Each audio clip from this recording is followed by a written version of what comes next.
I am Pocho Salcedo. Greetings to our viewers, TV stations in Latin America, and those tuning in broadcasts from coast to coast across the continental United States and Hawaii. Here in New York, we are ready to decode the stories that shape our world.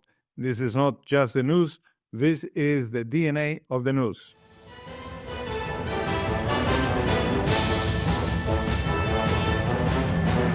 NASA's OSIRIS-REx spacecraft, launched in 2016, scooped up bits of dust, soil, and rocks from the asteroid Bennu, a 4.5 billion-year-old asteroid, and then brought them to Earth in 2023. The researchers did not find evidence of life itself in Bennu. However, the results bolstered the theory that asteroids that crash into Earth when it was young may have delivered the necessary ingredients for life to take hold. The findings could also mean that the chances of life forming on other planets and moons in the solar system could be higher than scientists thought. Dr. José Aponte, welcome to the DNA of the news. Thank you much, Pocho, for your invitation and for having me on your show. Dr. José Carlos Aponte is an astrochemist in the Astrobiology Analytical Laboratory at NASA's Goddard Space Flight Center. He works on the development of analytical methods to characterize, quantify, and measure the isotopic and enantiomeric signatures of small organic compounds that are present in carbonaceous chondrites, and that may have been relevant to the origins of life on Earth and possibly elsewhere. Dr. Aponte is also a scientific co-investigator for the NASA Astrobiology Institute at the Goddard Center for Astrobiology and a collaborator on the science team for the OSIRIS-REx asteroid sample return mission. Education: PhD in Natural Products and Organic Chemistry, University of Louisville, Kentucky, USA. Bachelor of Science in Chemistry, Universidad Peruana Cayetano Heredia, Lima, Peru.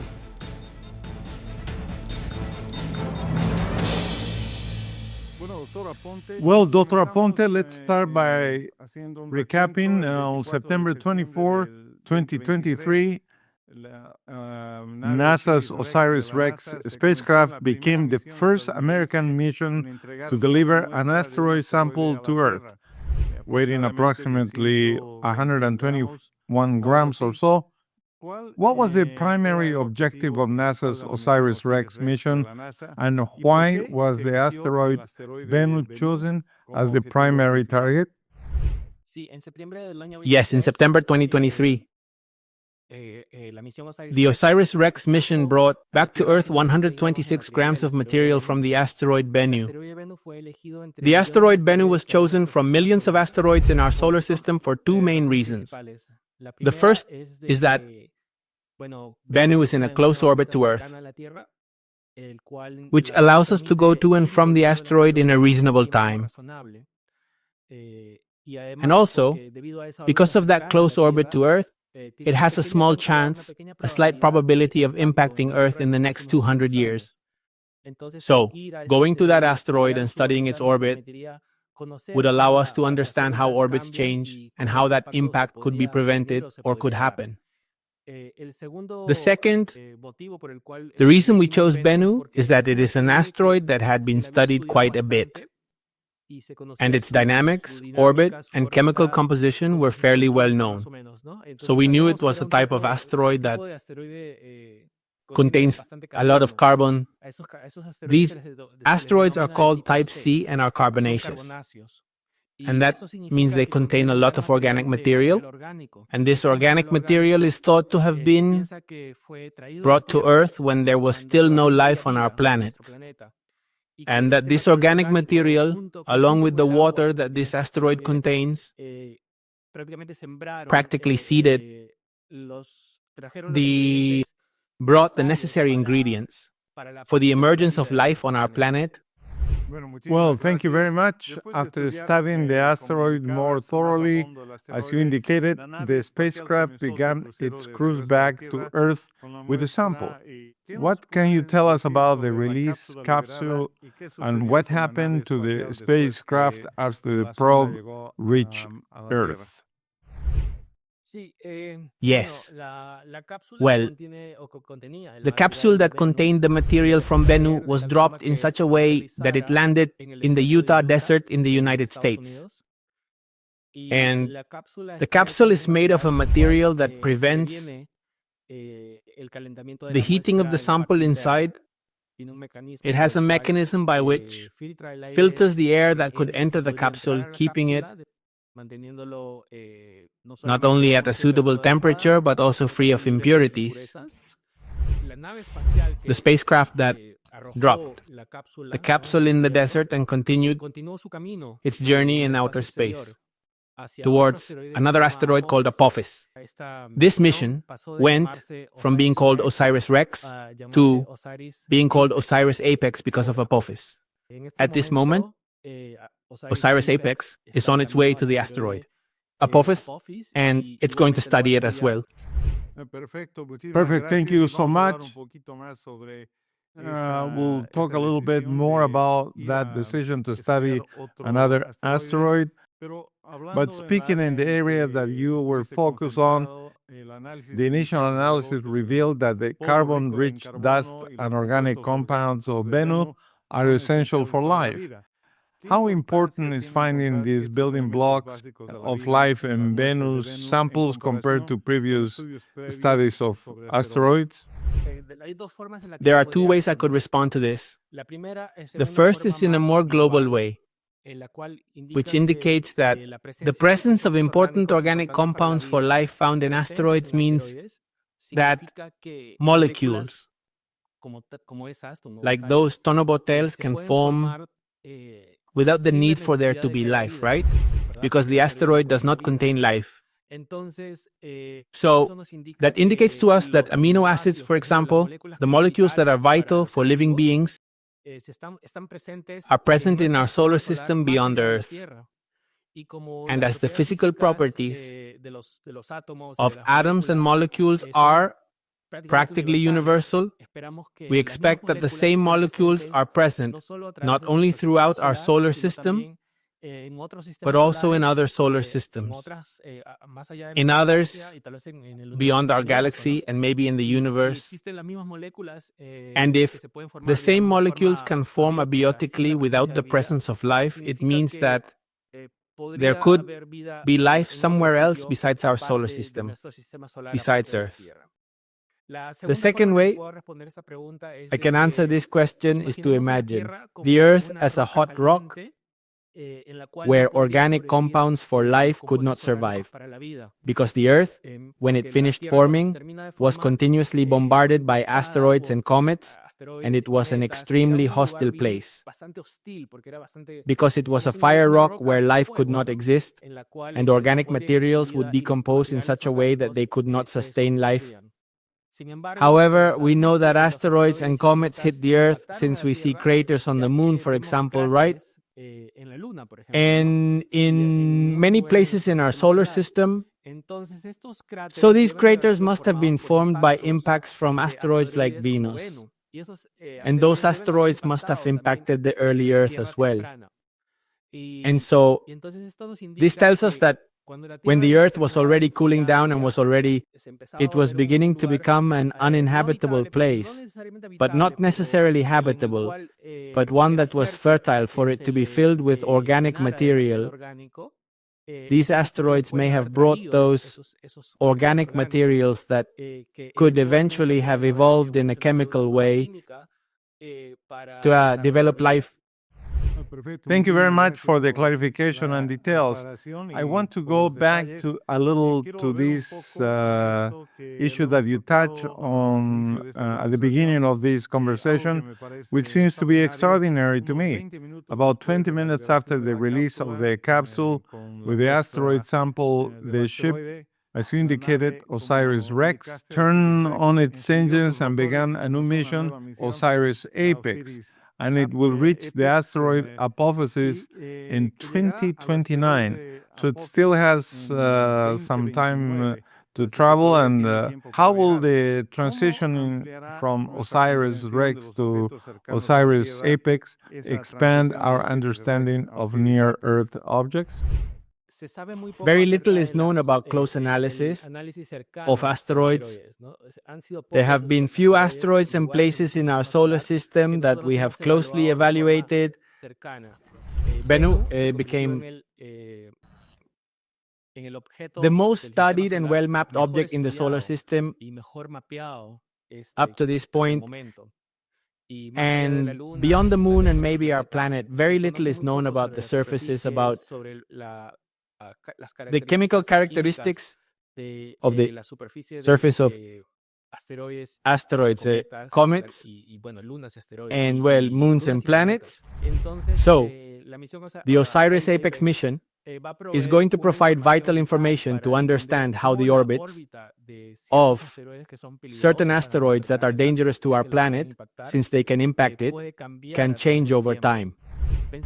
Let's think of asteroids as rocks that are spinning in a defined orbit while rotating around their own axis. The surface tends to be different.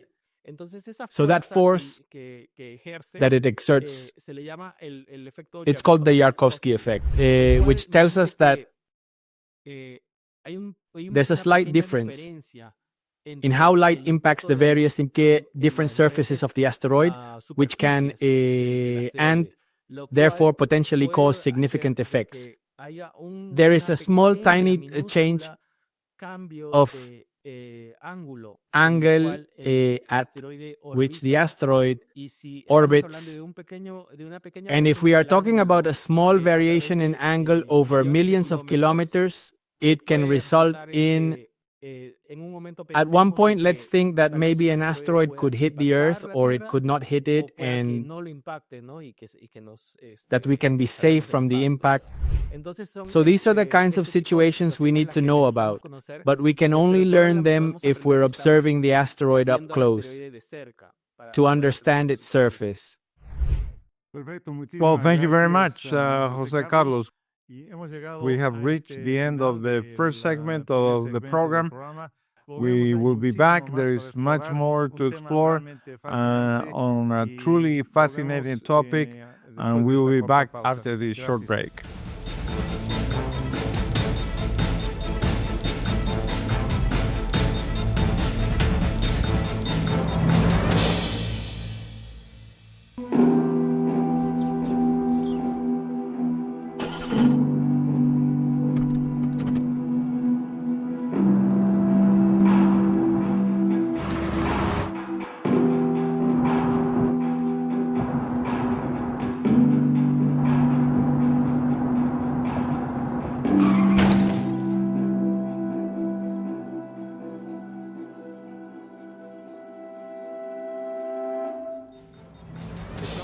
Thank you. We are back with Dr. Jose Carlos Aponte. He joins us from Greenbelt, Maryland, NASA's Initial Operation Study Center, not far from Washington, D.C.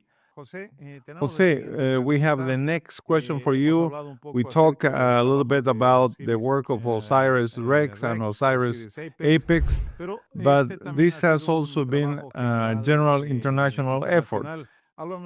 Tell us a little about which other countries have been studying asteroids and how they have approached this issue. While the OSIRIS-REx mission is the first NASA mission, and it is also the mission that has brought back the largest amount of material, the largest amount of asteroid material, so far the 126 grams, asteroid missions are not the first. I mean, it's not the first time a space mission has touched the surface of an asteroid. Previously, the Japanese space agency JAXA had already sent a mission to the asteroid Itokawa in the year 2010, I think, which brought back a tiny amount, a few grains of material from the asteroid Itokawa.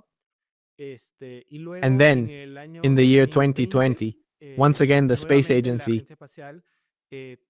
brought samples from the asteroid Ryugu, brought back 5 grams of material, So, we have collaborated with JAXA, the Japanese Space Agency, in such a way that a portion of the material from and additional further analysis, the material collected from Bennu by OSIRIS-REx, was given to JAXA in exchange for a portion of the material they collected from Ryugu. In this way, we have exchanged material for studies, and we also have parallel collaboration groups. We collaborate with many researchers from Japan, Europe, and well, here in the United States.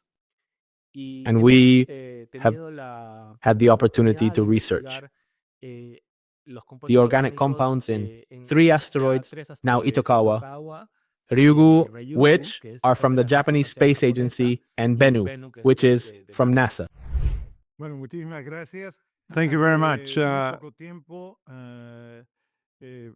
There have been some announcements from NASA very recently.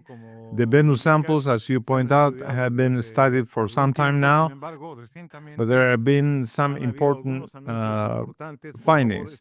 Please tell us about what these findings are about and their importance.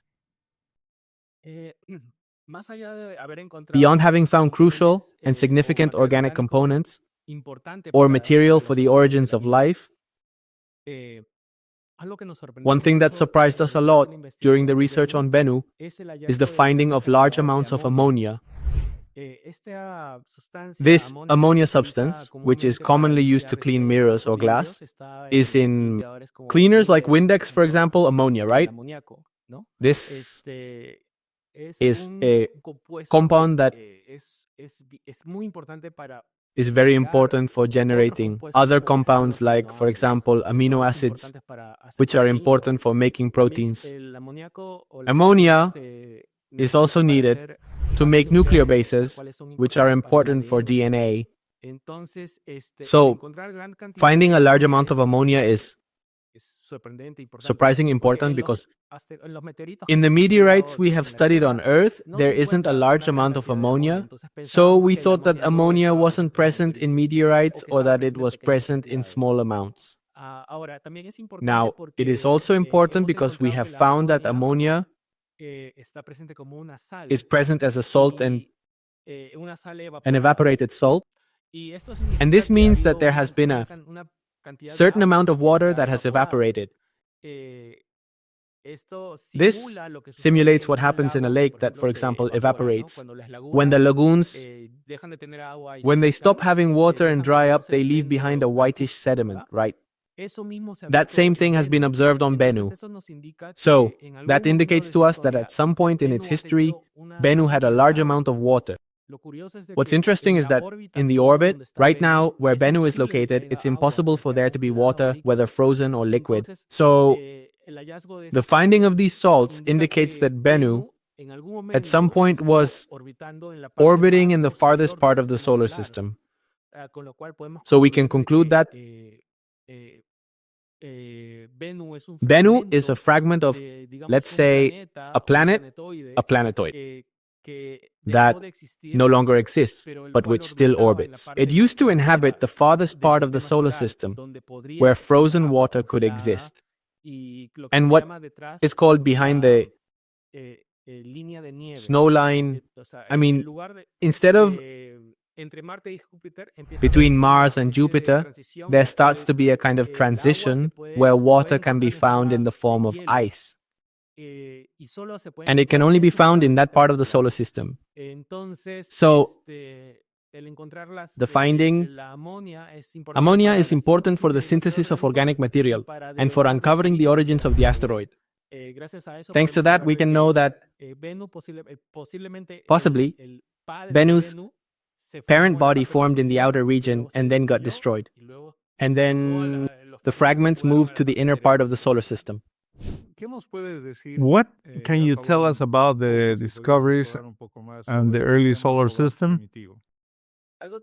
Something also surprising about the study of Bennu is that it is quite rich in carbon. In fact, it is one of the samples, if not the sample, that contains the highest amount of carbon in extraterrestrial materials. However, the amount of organic compounds although not very small, is not the highest we've detected in, for example, other meteorites, which indicates to us that the presence of large amounts of carbon does not necessarily mean that we are going to find large amounts of organic material. And this is important because, for example, when we want to think about future space missions and we want to consider places that are quite rich in carbon, we shouldn't have high expectations that we're going to find the necessary organic materials. And we know that Mars and Phobos, they can contain a large amount of carbon. However, we do not know if this carbon will be in a useful form, that is, in the form of organic materials such as amino acids, or if it will be in the form of practically useless carbon, for example, graphite. Well, it's really fascinating, all this exploration and your work out of NASA's Goddard Center, which provided the mission management, overall mission administration, systems engineering, and safety and assurances for the OSIRIS-REx mission. What are the major programs of or projects currently underway at the Goddard site in Maryland? At Goddard, we focus primarily on scientific, complex, important, and challenging questions. We provide the basic guidelines. What questions are important for space missions? For example, the question of what organic material is present in asteroids is one of the fundamental questions for the significant and comprehensive development of the OSIRIS-REx mission.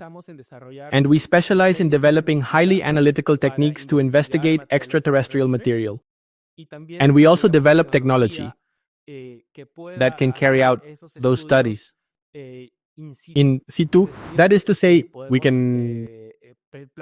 plan to design robots that can perform this same type of analysis. Of course, not with the same level of detail on the surface, whether it's Mars or in the future. That's why we hope that we can do, for example, Saturn's moons, like Enceladus, or Jupiter's, like Europa, or on dwarf planets, like Ceres. And well, that's basically what we work on. See, I always hear people say, okay, the universe was created this way. We have already found these elements, these amino acids exist, etc. But I always wonder how it's possible that all these elements have come together in such a way became life, the life that we know. Because mathematically, the possibility of that happening is infinitely very low. How do you approach that as a scientist? Well, that's the big question. We have all the ingredients and we know the chemical inventory. However, we do not know exactly how the pieces were put together in this puzzle. Where did your journey start and how did you end up at NASA? I am Peruvian. I was born in Lima, Peru. I studied chemistry at the Universidad Peruana Cayetano Heredia. So I specialized in isolating organic compounds from materials from medicinal plants in Peru. And then, as a result of that work, I started to enjoy isolating and elucidating the structure of organic molecules. So in 2004, I applied to the University of Louisville, where I was accepted to start my graduate studies in organic chemistry. And there I worked as a student and did research for 5 years, and I wrote my thesis in 2009. I ended up graduating at the end of 2009, and at that time, my entire career had been focused on natural products, medicinal chemistry, and organic synthesis. And I didn't know anything about asteroids or meteorites. So when I started looking for a job because I was about to finish my doctorate, I saw an ad about they were looking for someone to do astrobiology studies for research, compounds in meteorites. So I thought, well, how hard can it be finding organic compounds in meteorites? It must be similar to looking for organic compounds in plants, right? However, it's much more difficult and it's a different topic, but still you apply for the job and then they gave it to me. So that's when I moved to Brown University in Rhode Island. So it requires the development of specific methods that are suitable to the meteorites. And that's when I started developing those methods, and the people at NASA with whom I work now, who are my colleagues, at that time they were interested in finding someone to develop those methods so they could apply them. In the samples they were going to bring from Bennu, at that time Bennu hadn't started yet. And well, I got it. Writing a research proposal which allowed me to become a postdoc at NASA. In 2012, and I was working in the astrobiology laboratory. Well, where I am now, well, until 2015, when I became more of a staff member. Let's say, not permanent, but I was no longer a postdoc, I was an associate. In 2020, I became an American citizen. And then they hired me here at Goddard, and that's it. Since that time, I am what is called a public servant who works doing that kind of analysis at NASA. Thank you very much. It has been a pleasure to have you on the program. We wish you much success, and we hope to have you back here in the DNA of the News so that you can tell us about such interesting projects. Thank you very much for being with us today. Don't worry, Juan Carlos, thank you much for your invitation, having me here.